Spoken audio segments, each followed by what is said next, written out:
உலகிலேயே மிகப்பெரிய இன்றளவும் அசைக்க முடியாத ஒரு கோவில் என்றால் அது கம்போடியா நாட்டில் உள்ள அங்கோர் எனும் இடத்தில் தமிழ் வழியில் வந்த மன்னனால் கட்டப்பட்ட அங்கோர் வாட் எனும் இந்து ஆலயம்தான்.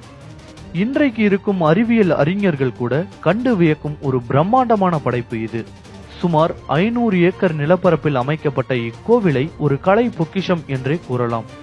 கோவிலை சுற்றிலும் மிகப்பெரிய அகழி, பிரம்மாண்டமான மதில் சுவர், உயர்ந்து நிற்கும் கோபுரங்கள், திரும்பிய திசையெல்லாம் சிற்பங்கள் என அங்கோர் வாட் ஓர் உலக அதிசயமாகவே காட்சியளிக்கிறது. இந்த கோவிலின் ஒரு பக்க சுற்றுச்சுவரே சுமார் 3.6 கிலோமீட்டர்கள் என்றால் இந்த கோவில் எவ்வளவு பிரம்மாண்டமாக கட்டப்பட்டிருக்கும் என்பதை கொஞ்சம் கற்பனை செய்து பாருங்கள். தற்போது வரை கண்டுபிடிக்கப்பட்டுள்ள எந்த ஒரு தொழில்நுட்பம் வாய்ந்த கேமராவிலும் கூட இன்று வரை இதன் முழு கட்டிடத்தையும் படம் பிடிக்க முடியவில்லை. இந்த கோவிலை முழுமையாக படம் பிடிக்க வேண்டும் என்றால் பூமியில் இருந்து சுமார் 1000 அடிக்கு மேலே வானத்தில் இருந்து படம் எடுத்தால் மட்டுமே முடியும். இன்றைக்கு இருக்கக்கூடிய தொழில்நுட்பத்தை பயன்படுத்தி கட்டினால் கூட இப்போதைக்கு இது போன்ற ஒரு கட்டிடம் கட்ட சுமார் 300 வருடங்களாவது ஆகும் என்று பொறியாளர்கள் கூறுகின்றனர். அப்படி இருக்க எந்த ஒரு தொழில்நுட்பமும் இல்லாத அந்த காலத்தில் வெறும் 27 ஆண்டுகளில் இது கட்டி முடிக்கப்பட்டுள்ளது என்பதை நினைக்கும் போதே பிரமிக்க வைக்கிறது தமிழனின் திறமை. ஆம், இவ்வளவு பிரம்மாண்டமான அங்கோர் வாட் கோவிலை கட்டியவர் தமிழ் வழியிலிருந்து வந்த மன்னரான 2ஆம் சூரியவர்மனே. இந்த 2ஆம் சூரியவர்மனை பற்றி அறிய வரலாற்றை சற்று திரும்பி பார்க்க வேண்டியுள்ளது. இவ்வுலகில் உள்ள எல்லா இனங்களுமே ஒரு காலத்தில் யுத்தம் செய்த இனங்களே.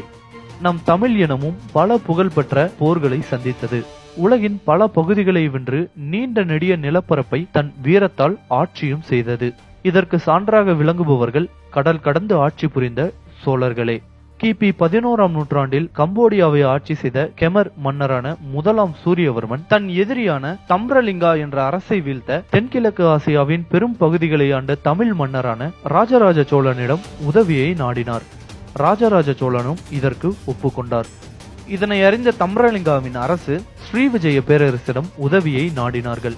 இதனால் சோழ பேரரசுக்கும் ஸ்ரீவிஜய பேரரசுக்கும் ஏற்பட்ட போரில் ஸ்ரீவிஜய பேரரசு மற்றும் தம்ரலிங்கா பேரரசு ஆகிய இரண்டும் படு தோல்வியை தழுவியது. சோழர் மற்றும் கெமர் ராஜ்யங்கள் மாபெரும் வெற்றியை பெற்றனர். இதனை அடுத்து சோழர்கள் கம்போடியாவின் பல பகுதிகளில் ஆட்சியை நிறுவினார்கள். அதன் பின்பு கம்போடியாவை ஆட்சி செய்த கெமர் மன்னர்கள் சோழர்களின் கட்டிடக்கலை மற்றும் இந்து சமயத்தினாலும் பெரிதும் ஈர்க்கப்பட்டனர். இவ்வாறாக கிபி 12ஆம் நூற்றாண்டில் அருண்மொழிவர்மனான ராஜராஜ சோழன் மற்றும் ராஜேந்திர சோழனின் வழித்தோன்றலாக வந்தவரே இந்த 2ஆம் சூரியவர்மன்.